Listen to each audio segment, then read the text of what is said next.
श्रद्धा intermediate college कचनार राजतला वाराणसी कक्षा 12 वाणिज्य वर्ग के लिए आज का हमारा विषय है इकोनॉमिक्स, जिसमें हम आज बच्चों कुछ क्वेश्चन पे रिवाइज करेंगे। जिसमें पहला क्वेश्चन है कि व्यष्टिगत व समष्टिगत अर्थशास्त्र में अंतर। जैसा कि आपको बताया गया है कि व्यष्टिगत व समष्टिगत अर्थशास्त्र क्या होता है। व्यष्टिगत अर्थशास्त्र से ऐसे अर्थशास्त्र से है जिसमें कि व्यक्तिगत समूहों का अध्ययन किया जाता है, और समष्टिगत अर्थशास्त्र किसे कहते हैं कि जिसमें संपूर्ण अर्थव्यवस्था की क्रियाएं या संपूर्ण अर्थव्यवस्था का अध्ययन किया जाता है, जैसे national income, national saving, total employment, ये सब आपके समष्टिगत अर्थशास्त्र में आते हैं। तो जैसा कि इसमें डिफरेंसेस करना है, तो पहले देखिए यहाँ पर चार्ट बना हुआ है कि व्यष्टिगत और समष्टिगत अर्थशास्त्र में अंतर। तो व्यष्टिगत में पहला पॉइंट दिया गया है कि इसमें व्यक्तिगत आर्थिक इकाइयों का अध्ययन होता है। जैसा कि आपको बताया गया है कि व्यष्टिगत अर्थशास्त्र में क्या किया जाता है कि व्यक्तिगत समूह का अध्ययन किया जाता है, और समष्टिगत अर्थशास्त्र क्या होता है कि इसमें संपूर्ण अर्थव्यवस्था का अध्ययन किया जाता है, यानी जितने भी अर्थव्यवस्था की संपूर्ण क्रियाएं की जाती हैं वो समष्टिगत अर्थशास्त्र के अंतर्गत की जाती हैं। दूसरा पॉइंट दिया गया है कि इसका क्षेत्र सीमित है और इसका क्षेत्र व्यापक है। जैसा कि सिर्फ व्यष्टिगत अर्थशास्त्र में क्या है कि इसमें सिर्फ व्यक्तिगत समूह का अध्ययन किया जाता है, इसलिए इसका जो क्षेत्र होता है वो क्या होता है, सीमित होता है। और समष्टिगत अर्थशास्त्र में संपूर्ण अर्थव्यवस्था की क्रियाएं की जाती हैं, इसलिए जो इसका क्षेत्र होता है वो क्या होता है, व्यापक या बड़ा होता है। उसके बाद दिया गया है तीसरा पॉइंट कि इसका महत्व वर्तमान में कम है और यह अधिक प्रचलित है।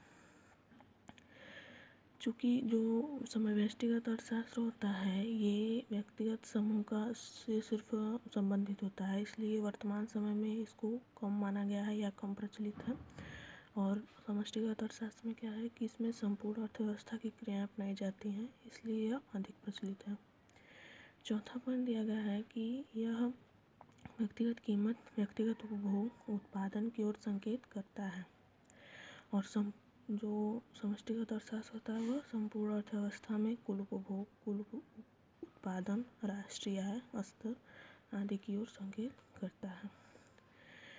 चूँकि जो व्यष्टिगत अर्थशास्त्र होता है इसमें क्या है कि जितने भी व्यक्तिगत से संबंधित जितनी भी क्रियाएं हैं, चाहे वो कीमत हो, चाहे वो उपभोग हो, चाहे वो उत्पादन हो, उसमें यह इन्हीं सब क्रियाओं की तरफ अपना संकेत करता है। और जो समष्टिगत अर्थशास्त्र होता है यह संपूर्ण अर्थव्यवस्था की जितनी क्रियाएं होती हैं, चाहे वो नेशनल इनकम हो, चाहे वो टोटल प्रोडक्शन हो, चाहे वो टोटल कंजप्शन हो, इन सब की ओर अपना ध्यान केंद्रित करता है। पांचवा है कि यह विश्लेषण सरल है और यह जटिल व दुविधापूर्ण। चूँकि व्यष्टिगत अर्थशास्त्र में क्या है कि यह सिर्फ व्यक्तिगत से संबंधित क्रियाओं का अध्ययन करता है, इसलिए इसका जो विश्लेषण एनालिसिस किया जाता है वो थोड़ा सरल तरीके से किया जाता है। और व्यष्टिगत अर्थशास्त्र में संपूर्ण क्रियाओं का अध्ययन किया जाता है, तो इसलिए इसका जो अध्ययन होता है वो थोड़ा जटिल या दुविधापूर्ण हो सकता है। दूसरा क्वेश्चन देखिए क्या दिया गया है कि मांग के नियम क्या है। क्योंकि डिमांड क्या होता है ये आपको बताया गया है कि जो डिमांड हमारा होता है वो डिज़ायर से उत्पन्न होता है। तो जाहिर है मतलब डिज़ायर की स्थिति जहाँ पर उत्पन्न होती है और वो डिज़ायर अगर आवश्यकता में बदल जाए तो वहाँ पर क्या हो जाता है, डिमांड उत्पन्न हो जाता है।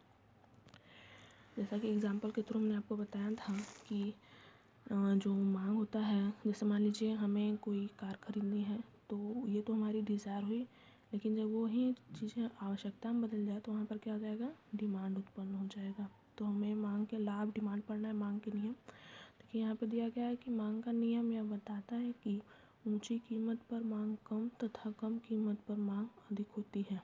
इस प्रकार मूल्य व मांग में विपरीत संबंध होता है।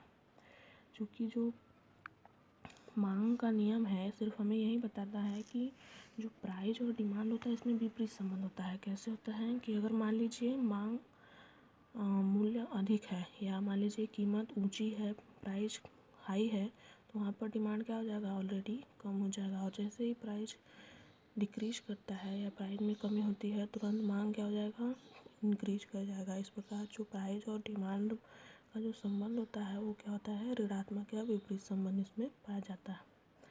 चित्र द्वारा भी स्पष्टीकरण किया गया है, जैसा कि यहाँ पे दिया गया है कि संतरे का मूल्य और मांग की मात्रा। चूँकि जैसे देखिए यहाँ पर ये दर्शाया जा रहा है कि जैसे जैसे मांग कम होता, ये संतरे का मूल्य कम होता जा रहा है, वैसे वैसे डिमांड क्या होता जा रहा है, बढ़ता जा रहा है। जैसे 35 रुपये संतरे का मूल्य है तो डिमांड कितना हो गया, 2। 30 रुपये संतरे का मूल्य है तो डिमांड कितना हुआ, 3। 25 रुपये संतरे का मूल्य है तो डिमांड कितना हुआ, 5। 20 रुपये संतरे का मूल्य है तो डिमांड कितना हुआ, 8। 15 रुपये संतरे का मूल्य है तो डिमांड कितना हुआ, 12। और 10 रुपये संतरे का मूल्य सबसे कम प्राइस है तो यहाँ पर डिमांड इंक्रीज करके कितना हो गया, 16। तो इस प्रकार हम कह सकते हैं कि जो डिमांड या लाभ डिमांड है यही व्यक्त करता है कि प्राइस और डिमांड में क्या होता है, ऋणात्मक संबंध या विपरीत संबंध होता है। यानी जैसे जैसे कीमत कम होती जा रही है वैसे वैसे क्या हो रहा है, डिमांड क्या हो रहा है, बढ़ता चला जा रहा है। ये आपका क्वेश्चन नंबर था, ला ऑफ डिमांड। अगला क्वेश्चन देखिए दिया गया है कि आवश्यकता व मांग में अंतर। जैसा कि आपको पता है कि आवश्यकता से ही मांग की स्थिति उत्पन्न होती है, तो आवश्यकता किसे कहते हैं कि इच्छा से आवश्यकता का जन्म होता है।